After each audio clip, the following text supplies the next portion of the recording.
This is the Lord's Day lesson for December the 21st, 2025, here on Following Him, the Disciple Life.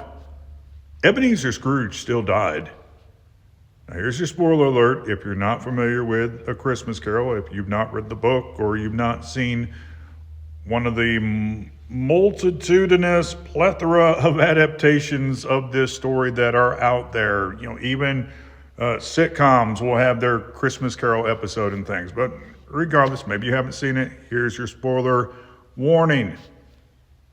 But we have that moment at the end of the story, that climactic moment where Scrooge is now seeing visions of the future, and the ghost of Christmas yet to come has taken him to that graveyard.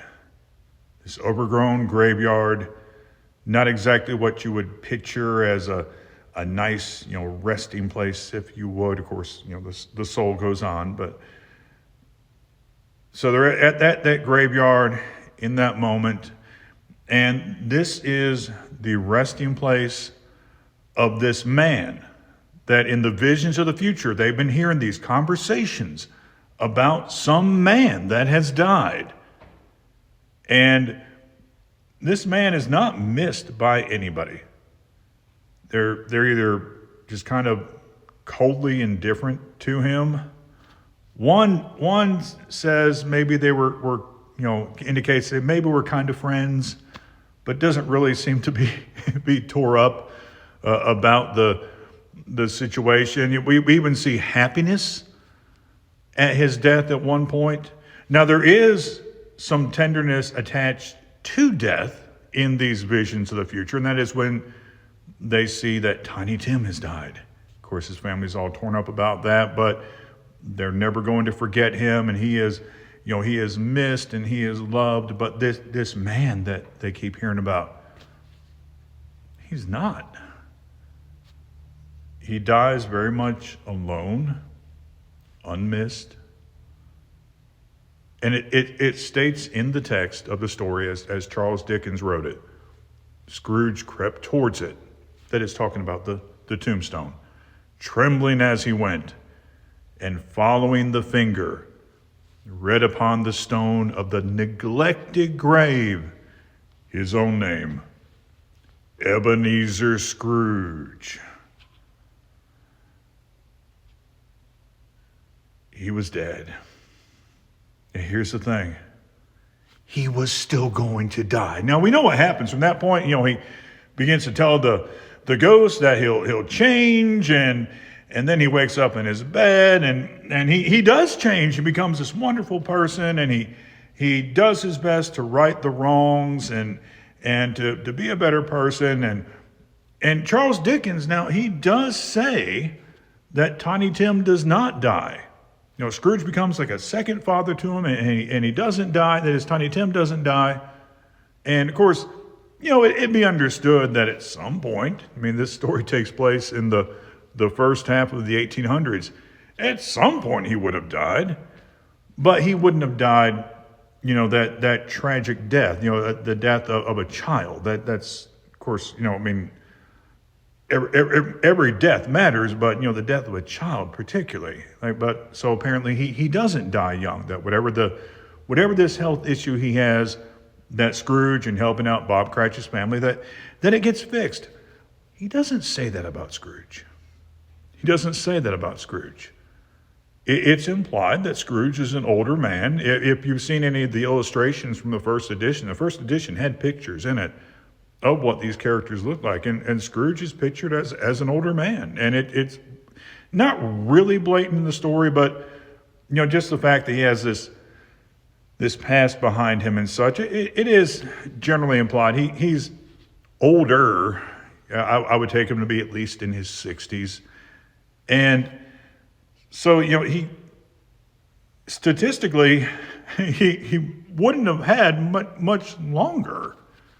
And Charles Dickens never says that anything changes about when he dies. Now, yes, it's reasonable to suggest that sometimes when people change their hearts, that can affect their health and such. And so maybe he would live some longer, but he would still die.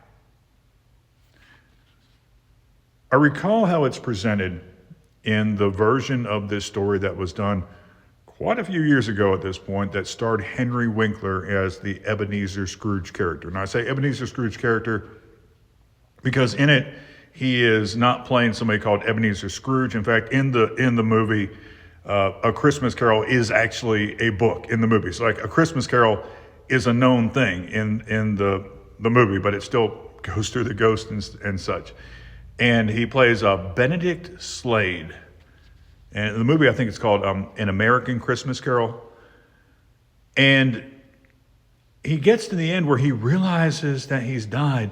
And it's not that he's died, that he's just torn up about and that he's so just sad and about it. It's that he's dying just alone, nobody missing him. None of that's the exact quote, but that's the idea. It's just the circumstances in which he passes from this life that he has essentially wasted his life, even though he's successful financially and this sort of thing, but just alone, unmissed, nobody loving him. Outside of we can assume from some of the characters they have a general, like, Christian type love for him, but as far as, liking him, that's not really how he dies, at least at that point in the story.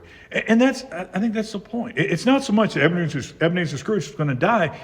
It's the circumstances. It's the sort of life he's lived up to that point. And that's the state in which he was going to die. In fact, there's one brief statement that is made, at least in the book, about this, before, of course, you don't realize it's Scrooge yet, unless you're familiar with the story, but where it speaks of Scrooge in these visions of the future where he's died, and they say something about that. Something like Old Scratch has got his own or something. Essentially that they imply, well, he's obviously lost because, that would be the case. Read Matthew 25, 31 through 46 about that. In Hebrews 9:27, it says, it is appointed for men to die once. Yes, the fictional character of Scrooge was still going to die. And here's the thing. Unless Jesus comes back, so are you. Everybody dies. Here's the thing. Tiny Tim still died, just not when he initially was going to die. But the fictional character of Tiny Tim, that story took place in the first half of the 1800s. That character's dead. Right? Everybody dies. It is appointed for men to die once, but after this, the judgment. You're going to die. But when you die, what will your circumstances be? Thank you for being with me this morning, because this does post, Lord willing, in the morning. This is the Lord's Day. This is a day when Christians gather to study, to worship, to take of the Lord's Supper. Would encourage you to assemble with true disciples of the Christ. And shalom.